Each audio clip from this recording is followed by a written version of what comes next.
Gotta fix it.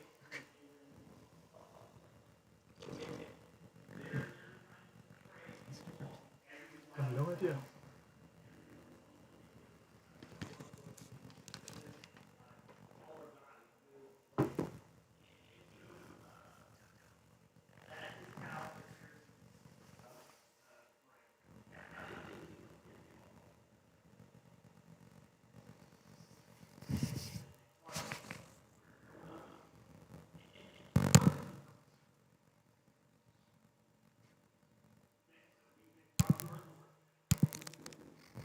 It's crackling thumb down there. Can't hear a lot. It's like very quiet with a hum. Try to test it. Yeah, it's on top. Yes. You can't hear anything? You can hear it. It's really loud hum crackle like he's popping in the mouth.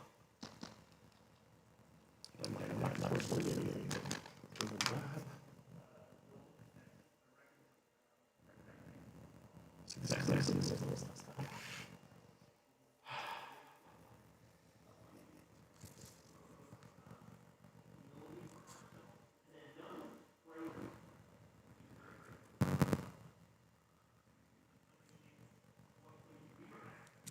I'm sure it's something really obvious.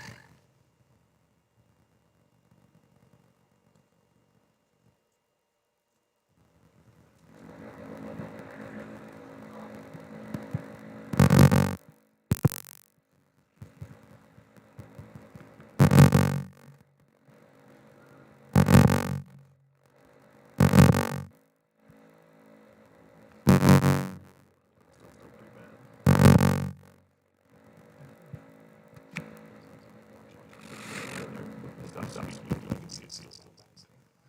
But now at least it's bouncing a lower volume.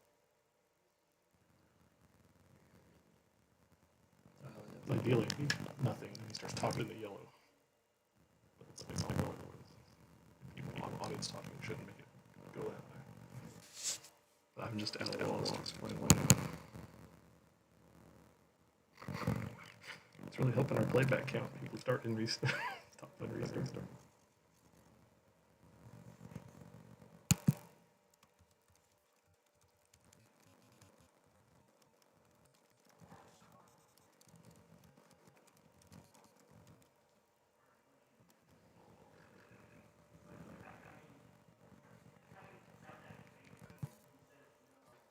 It's muted.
Okay, so if that's the purpose of prayer,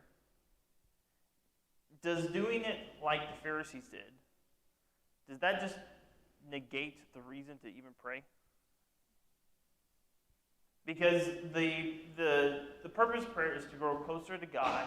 It was to think humbly, to look at others, to try to pray for others, all these other things. And if you're praying not because you want to get closer to God, because you care about other people, you care about your relationship with God, but because you want to look good in front of others, doesn't that just defeat the whole purpose of prayer in the first place?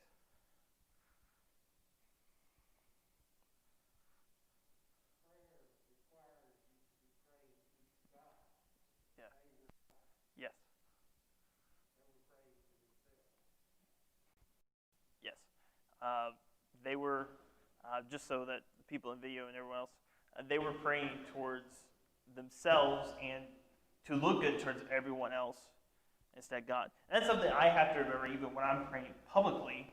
Sometimes I get where I'm almost preaching in my prayer. I need to make sure I don't do that. But where I am praying to God in public setting on behalf of everyone, and I have that as my focus, and all those different purposes of prayer being my focus instead of looking good or showing my eloquence with my different words and that kind of stuff. Good.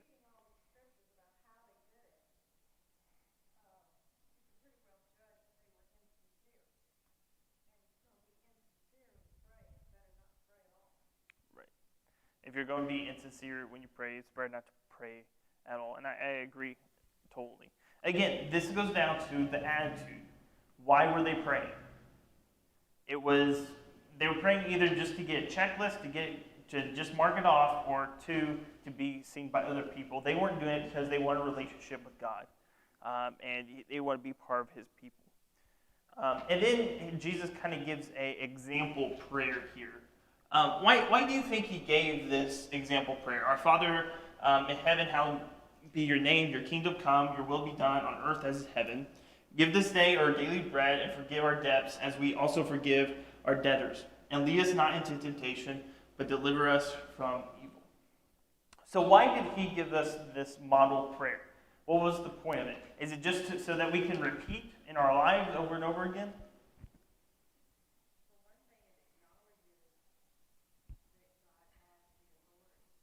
Okay. Okay. So God has an authority. Good.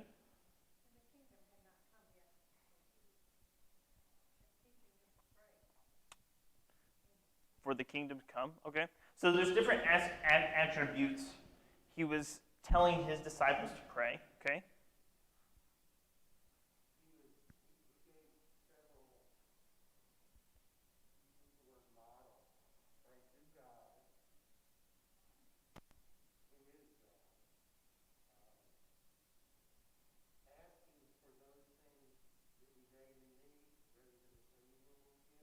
Mm-hmm.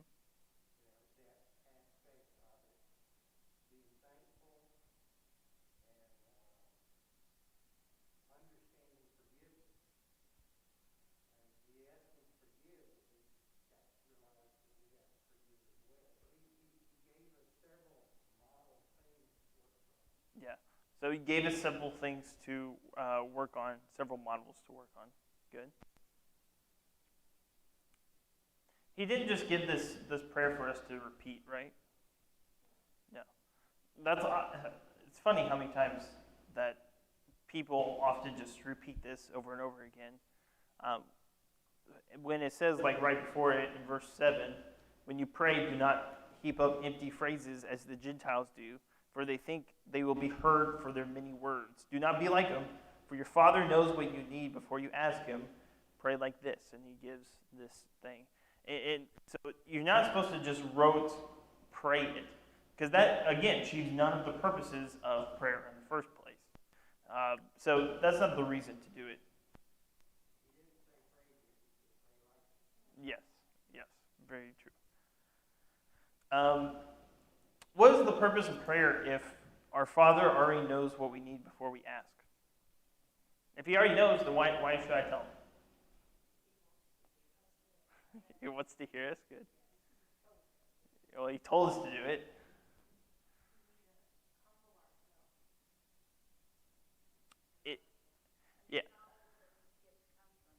Yeah.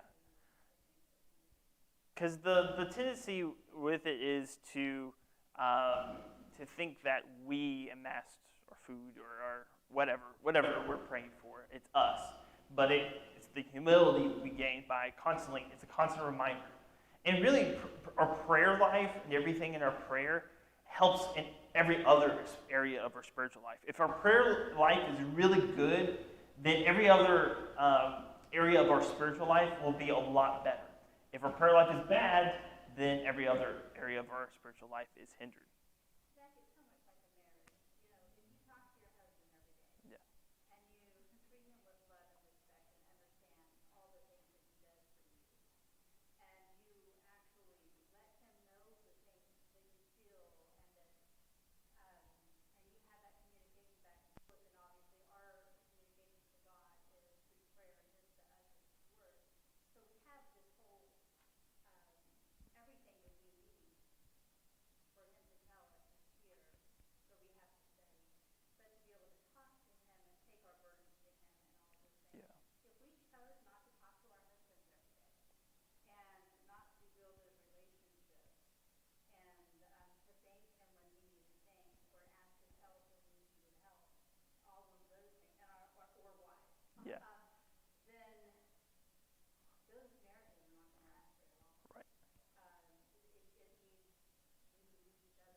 Yeah, communication is the foundation of a good relationship. So just like husband and wife, it's us and God, father, son, father, daughter.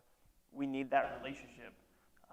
Otherwise, if your communication's not good, then you'll have all these other problems because of that. Good. As we look at this prayer and kind of dissecting it, there's 6 things he really asks throughout this prayer. And whenever you see a list of 6 in the scripture, it's almost always two list of 3, two groupings of 3. It's never usually 6.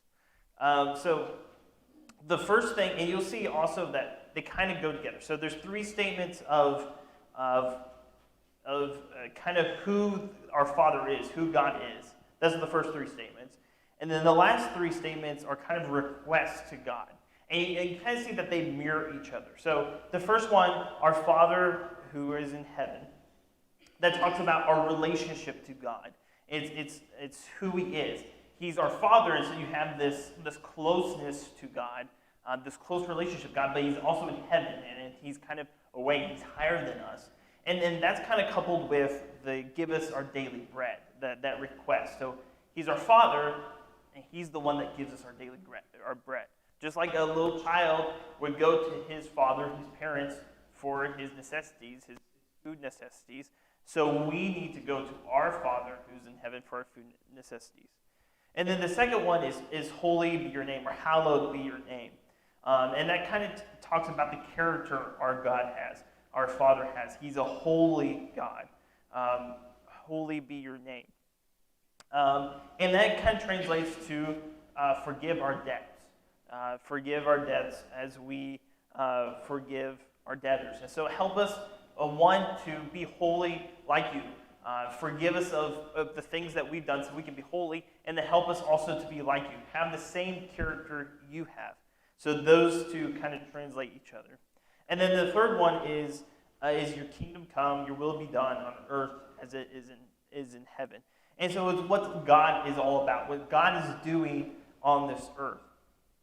And the request that translates to that is to lead us not into temptation, but deliver us from evil. So if this is God's work, ask for him to help us with our work as we get through this life, and avoid temptation and avoid evil in our life.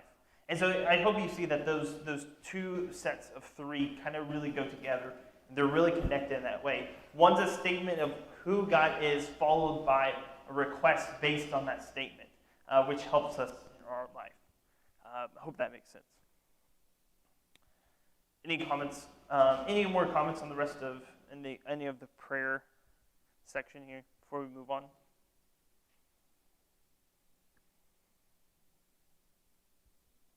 Okay, we'll move on to fasting. So again, how did the Pharisees fast? Very showy. How were they showy? What did they do to do it in a showy-like manner? Yes. How did the Pharisees fast? What would they do?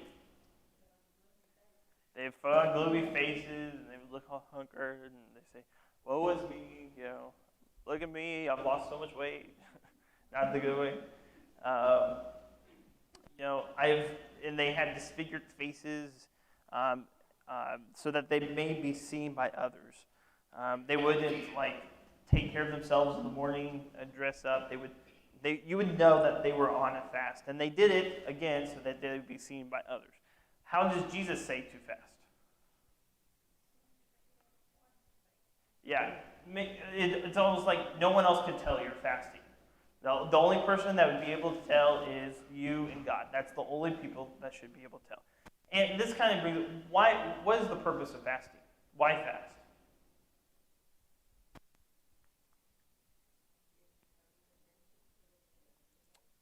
Yeah, total attention to the Lord. Good.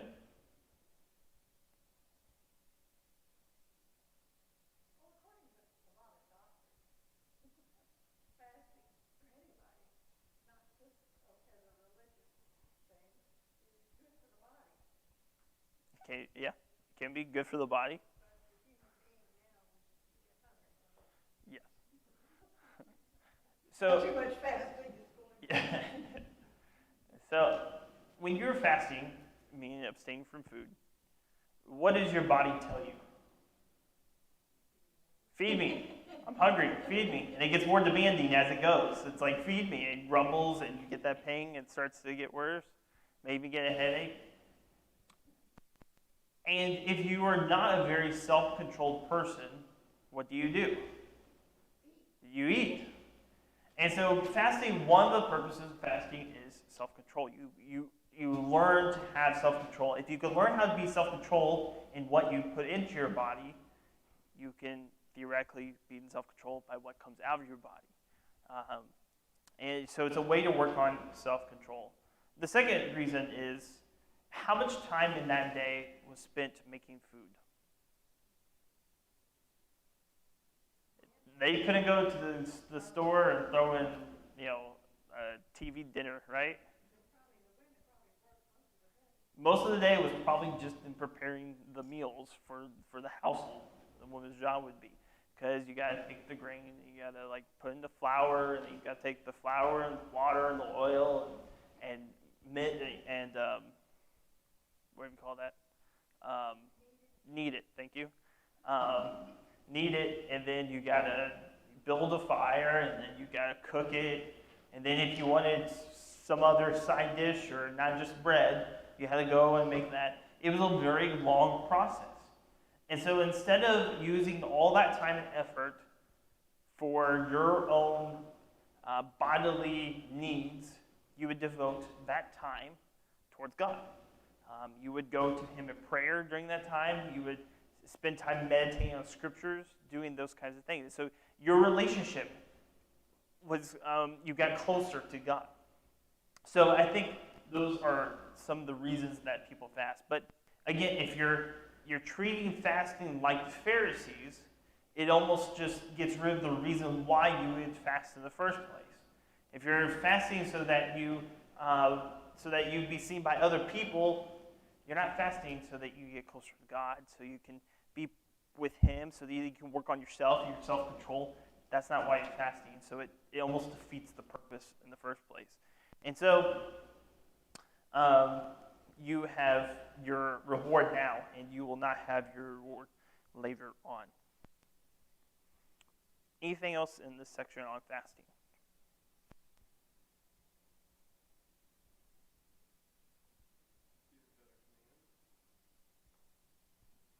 To fast? I don't see it as a command because it says, and when you fast. It's just, it doesn't, yeah.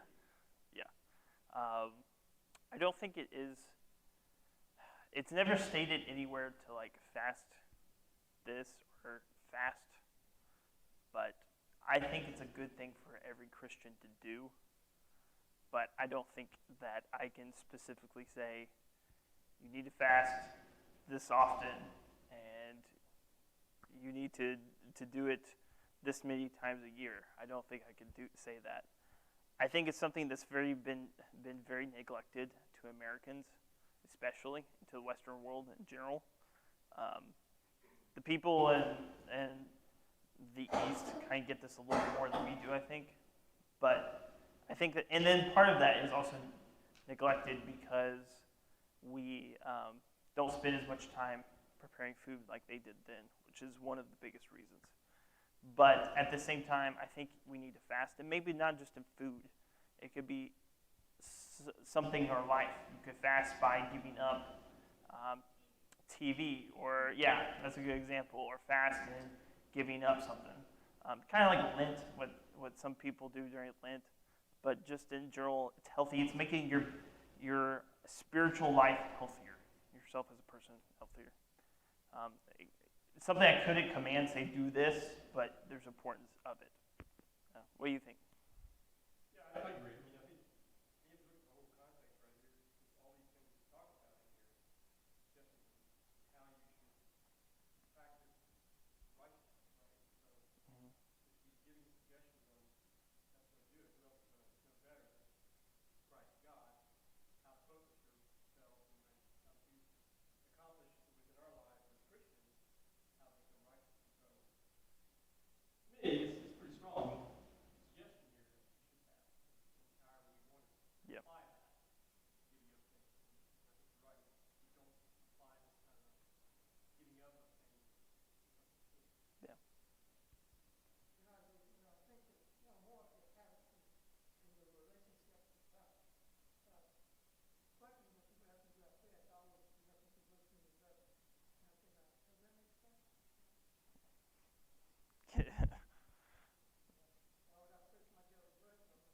I've done it in the past, and it's really not hard to do. It's all about self-control and discipline. It does. If you can't develop it, I mean, just like anything else, just like sin, you gotta control it. It's also not just in self-control and not eating when you want to eat, but also self-control and everything else becomes harder because you're a little bit less patient when you're hungry. You're a little wanting to respond in anger when you're hungry. So everything else becomes a little bit harder too. So it is a good practice of self-control.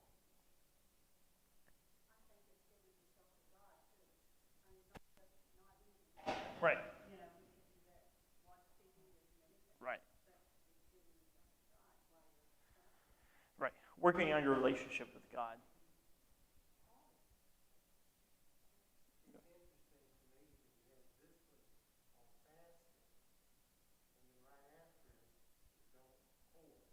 Yeah. Yep. So you have like both kind of like do this, give up, and don't do this. Did you have something with it?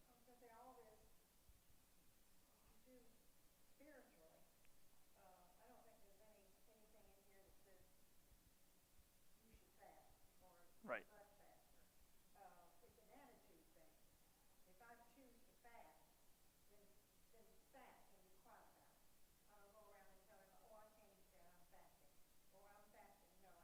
Right. Right. Right.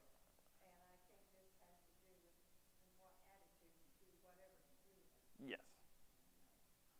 Yeah. If you choose to do it, you need to have the right attitude in doing it. Otherwise, it defeats the purpose of doing it in the first place. Yes. Yep. And giving and everything else. Do you have something?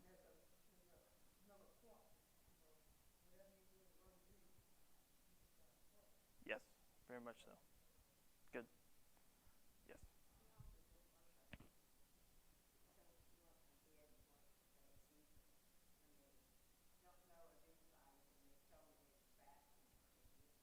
Yeah. Yeah. Okay. Anything else? Okay.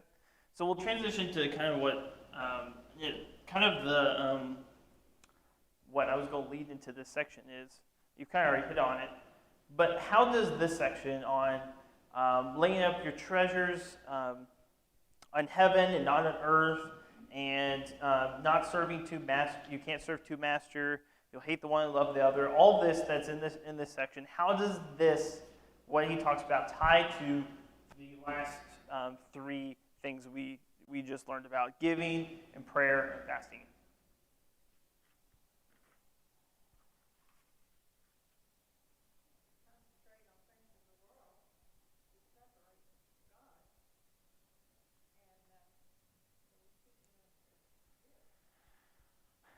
Yeah. So part of it is that it's where your focus will be.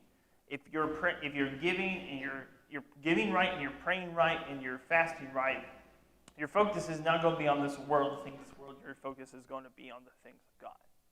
So good. Very good.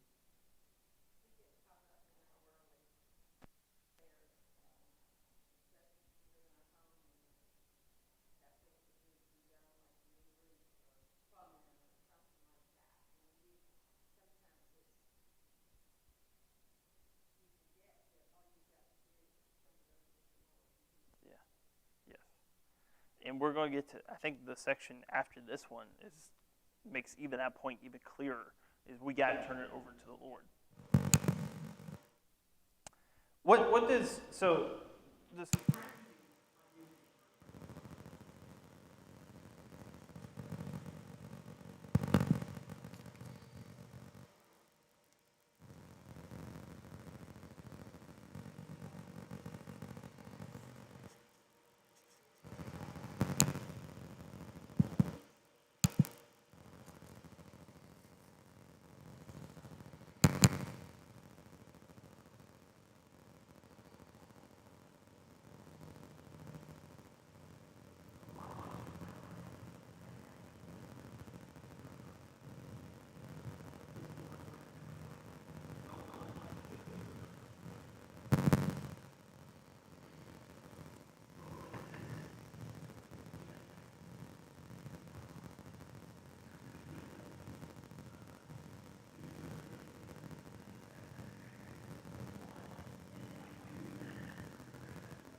or the other. And so in the Old Testament, if you were to say what would you call a person who turned his back on God and started serving something else? What would you call that person? A heathen. In the Old Testament, what was it called? Excuse me? A backslider? I don't know if that's in the Old Testament. But an idolatry. Yeah. Worshipping idol. And so, really, this is someone who is worshiping idolatry. The one thing that the Pharisees and the people of Judea really pride themselves on is once they got back from Babylonian captivity, they did not serve any other gods. They're like, we are not doing that. That's why our forefathers went to this Babylonian captivity. We're never doing that again. And they never ever worshipped another image again. But what basically Jesus is saying here, okay, you're not serving another god, a physical representation. But when you give to the needy so that everyone looks at you, and you pray so that everyone looks at you, and so that when you fast and everyone looks at you, you're doing those things for yourself, and you're worshiping yourself, and you're just as idolatrous as your forefathers. Even though you're not worshiping a carved image, you're worshiping yourself. And I think that's the point he's trying to get to. Is you may think you've gotten over this, but you really haven't. You're just as bad as they are. Betsy? Mm-hmm.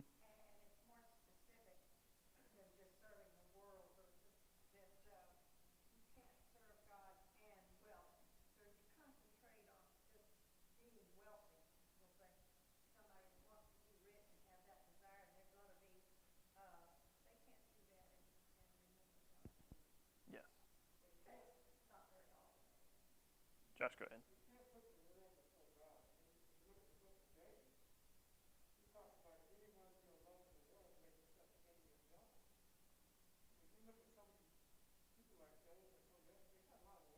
Right.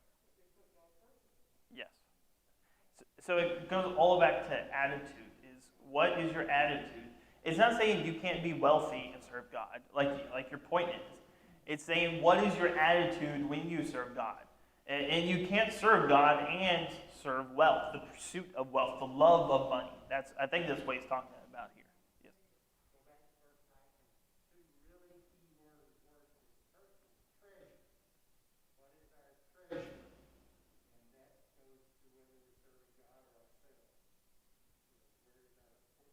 Yes. Yeah. Yeah. Yeah.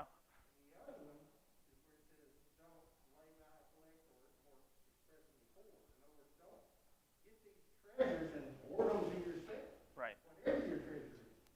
If it's money, give it Yeah. to God, you share it. Right. Very good. And really that goes back to your idolatry kind of thing is how do I know if I am an idolater?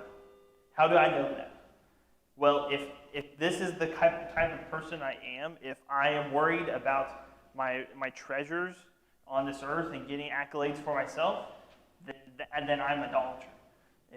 If I'm just worried about other people, and that's what my prayer life is, and I'm fasting so I get closer to God, and I'm praying so I get closer to God, what are my prayers about? About my stuff or about others and God's stuff? Then I think that shows you what type of person you are. One more thing before we end. I think a lot of times we just kind of, this next section about being anxious, we just kind of like tear that off and think it's its own separate thing. But if you look at the beginning of 25, it says, therefore I tell you, do not be anxious about your life. Well, what did it just talk about? It talked about you cannot have two masters. You're either going to be idolatrous or you're going to serve God. That's going to be your either one of those things. And so I think what he's talking here is that the mark of someone who's idolatrous is anxiety. It's anxiety. And how many people around our nation are suffering with anxiety? And I want to clarify, it's not the mental health anxiety, the ones that have chemical imbalance.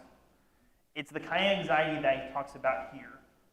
In this section, what do people worry about in this last section?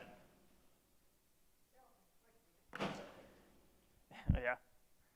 It's talking about worry about their food, worry about their clothes, worry about the things of this world.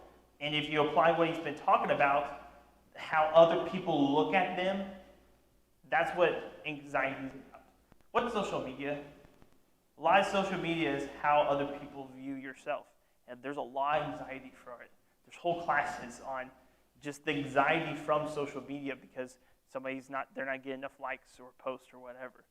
And it's a lot about idolatry of oneself. And I think anxiety is one of the root cause. Again, there's good forms of anxiety, and I think we need to be specific. There's other places the Bible says you need to be anxious about your brethren spiritually. That's something you need to do.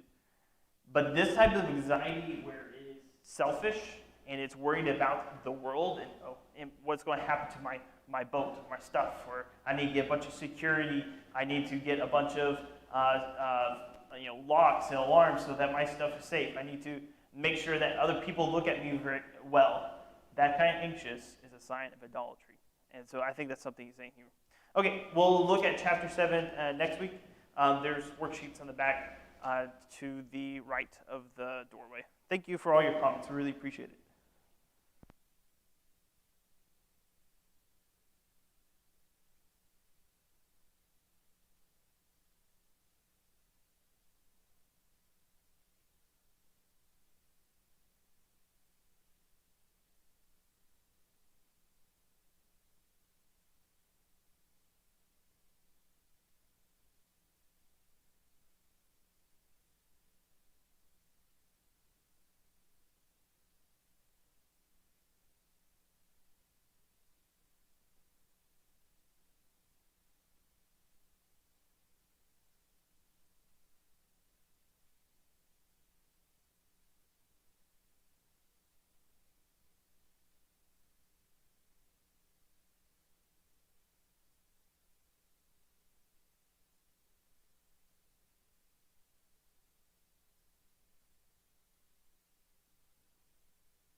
If you have your songbooks, you can turn to 909.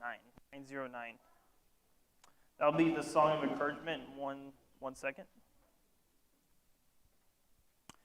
If you want to follow along with me, I'll be reading from Micah chapter 7. Micah chapter 7, starting in verse 1.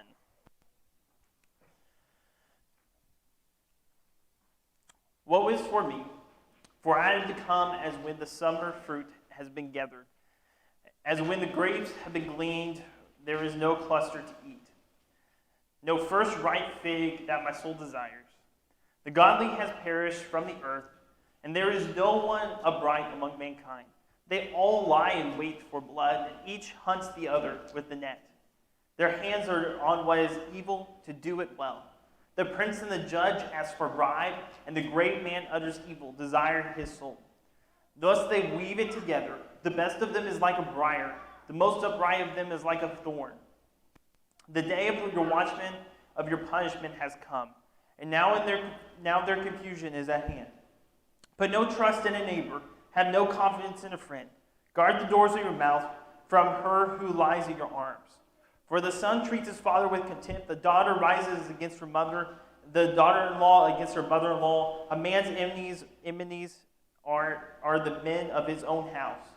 But as for me, I will look to the Lord, and I will wait for the God of my salvation. My God will hear me. I've been really enjoying the Minor Prophets the last week or so. Don't worry, I'm going to Genesis Sunday, so I'll be out of Minor Prophets by Sunday. But I've really enjoyed the Minor Prophets, and even though it's a lot of doom and despair, there's little glimmers of hope, or what we can look for.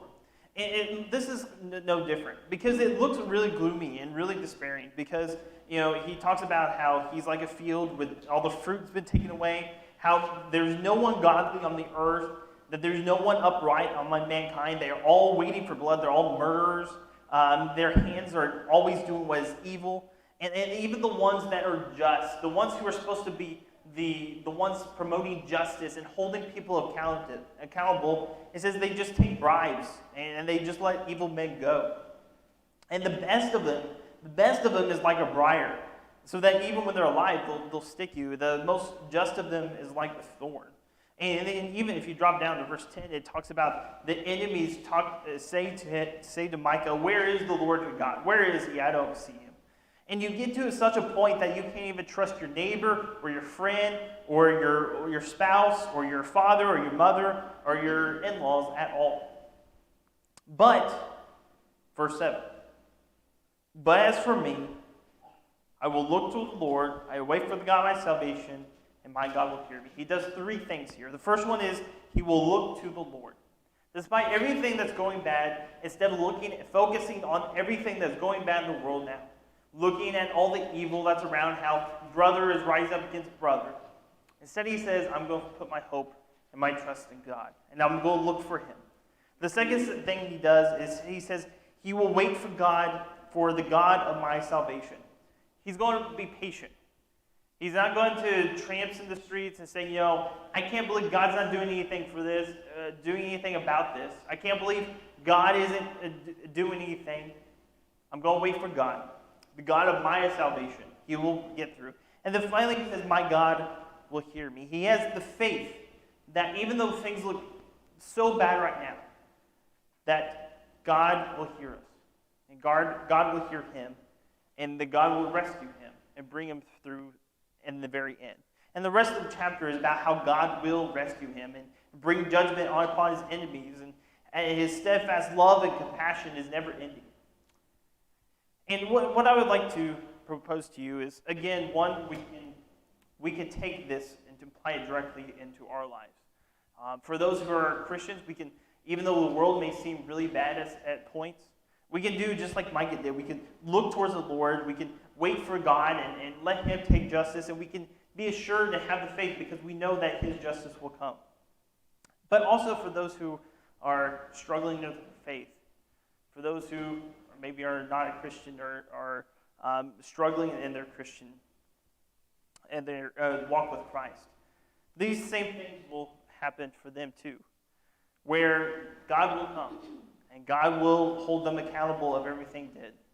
And judgment will come upon you or your enemies. And the question is, are you walking right with the Lord? Are you being right in his eyes? And that is the question we have in all of us.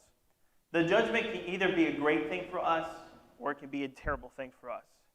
And it all depends on how we are walking with the Lord. So I urge you to make the steps to walk right. And if we can help you in any way, come forward as we stand and as we sing. There's a fountain just for you and me. Let us take always to the Queen. There's a fount of love from the source above, and he bids us all freely drink. Will you come to the fountain free? Will you come? 'Tis for you and me, thirsty soul.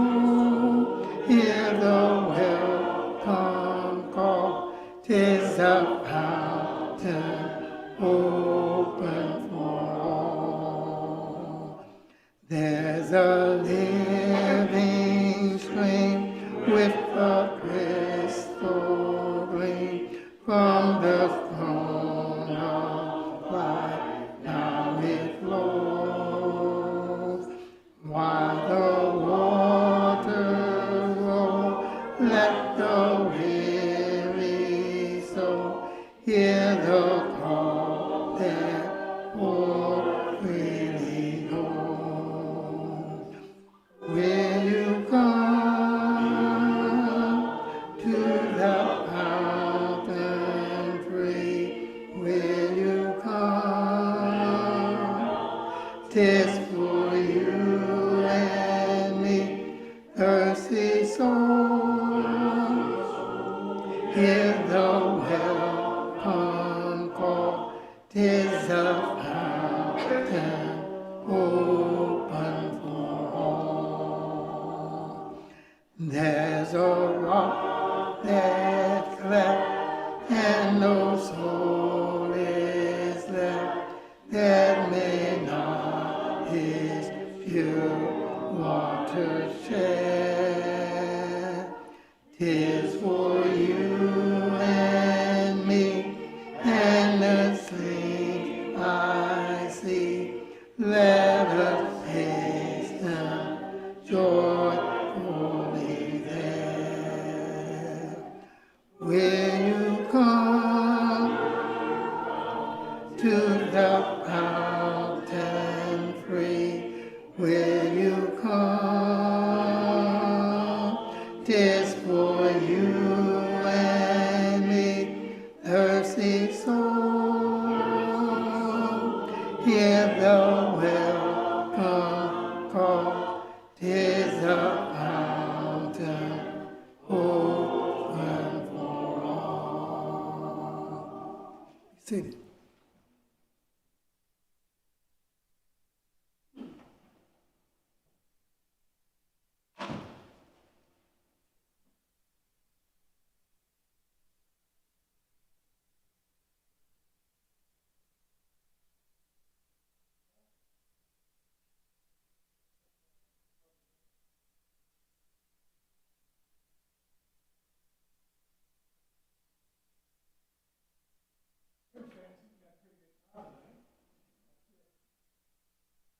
Those who cannot be here.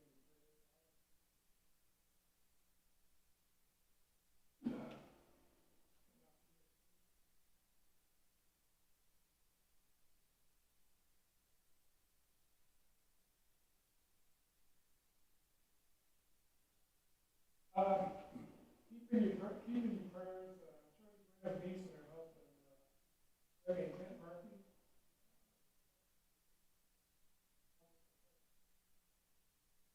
Also, keep Kim Hempel in your prayers. She has what's going on with Shirley right now. So, Mr. Sharon Griffin on Sunday, he's doing a little bit better. There's another CAT scan coming up soon.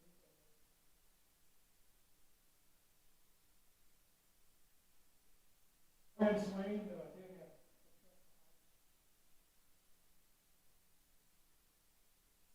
and Dr. Kathy had a series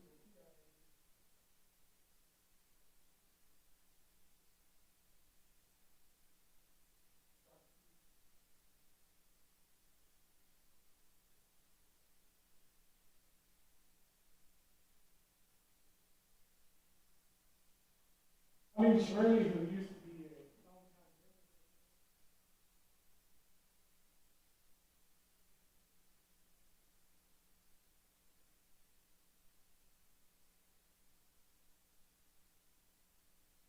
long time Shirley. Was here, I think they moved about 2 or 3 years ago. She passed away yesterday. Tarpon Springs.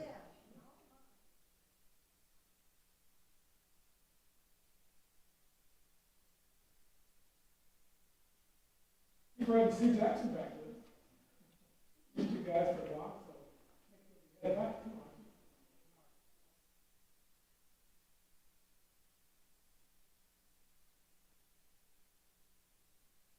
here tonight.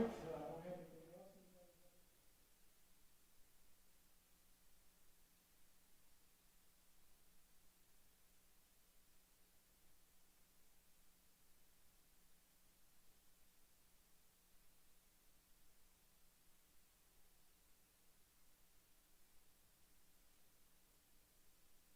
Good.